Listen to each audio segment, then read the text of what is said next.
Rob Timoney is from Bauer Media and a fellow Irishman from beautiful Donegal up at the top of the Emerald Isle. How are you doing, Rob? Very well, thank you. Now, the one thing that everyone wants to know about when all is said and done is how do I make more money with the radio station I have, with the podcast I have? Yeah. How do you do it? I think, well, firstly, it is a difficult task. Becoming more difficult? It's becoming more difficult. I think the market is becoming more fragmented, for sure.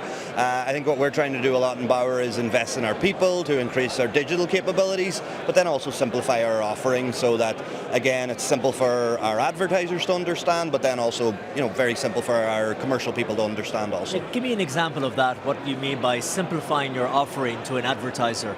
Yeah, so I think with that, we have a product called Audio XI, which is our digital audio exchange, and ultimately it's where we start to sell the end audience listening rather than the radio station. So someone might come to us for one of our radio stations looking to hit females 25 to 44 as an example, and they'll think that's linked to a singular radio station, where in reality, yes, those people are listening to that, but that female 25 to 44 could also be listening to a sports podcast. They could be listening to a music stream and a true crime podcast. So we start with the audience to simplify it and then let our ad tech find where they're listening to. So you can come back to them with a package rather than just a traditional spot on the radio and say, well, why don't we break this up and put it across a podcast that we have under a different network of ours and then a show over here? Exactly that. So we start with the audience, let the ad tech find where the best person for it is, and then give full transparency after to show, here's where your audio ad ran, here's how it performed, here's the devices, here's the publishers, etc. So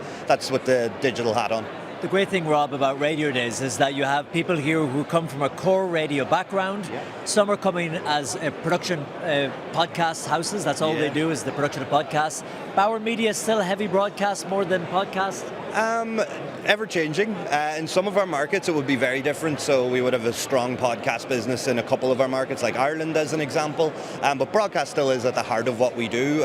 We see digital becoming increasingly important. Podcasting is a huge part of it. We've recently went through a large strategy process, and in each of our 9 markets podcasting was there front and center of it, so we want to ensure we have a core healthy business in the broadcast side of things, but then also stepping into that increased digitization as well. And you have got to work across how many markets? You were telling me before we came on? 9. Yep. 9 markets. Is that not very challenging because you've got different sensitivities, different demands, different audiences, different levels of production and expertise? Absolutely. Look, it's the part of the job I love. You get to work with 9 different cultures, 9 fantastic different teams there, from the leadership teams to the commercial teams. So it's something I love. But you're right, it's definitely not a one-size-fits-all, and it's something that we're super conscious about when we speak to our markets. What would be true in Slovakia may not be true in Sweden, and vice versa then as well. So we work with the teams very closely, collaborate with them on what's right for the market, and then see how we can support them. What's the biggest mistake radio stations make today where they could be maximizing profit or income? I think that probably one of the largest mistakes is just delaying the digitization of their inventory. So thinking that this is not coming down the line, and I think we have to look at other businesses, be that TV, be that the publishing business and the newspaper business, where digitization came quite quickly and maybe they weren't as quick to act. So I think radio and audio can learn a lot from that. Are you saying to me then that radio stations realistically can't exist as just linear radio in the future, that they need to have?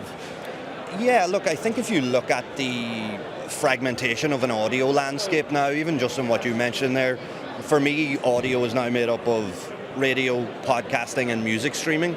So radio will be a strong part of that, but it will also be digital radio and traditional broadcast radio. So I think having and you'll hear it a lot in the talks around here, having a strong user experience through like an owned app ecosystem, ensuring you've got in-car done in the right way, ensuring you've got depending on market, a voice strategy that implements that. They're all the ways that radio can stay relevant, but then also really drive impact for advertisers as well. We have to give a shout out to Highland Radio, the best, a lot of the time, #1 local radio station in Ireland. It is indeed, and while they're not part of the Bauer Group, they are a partner of Audio XI, so in Ireland there, so a little plug for that. Bauer are going to buy them in around 20 minutes, and every other radio station going. Don't say that, and don't record that. Rob, good to meet you. Lovely to meet you as well.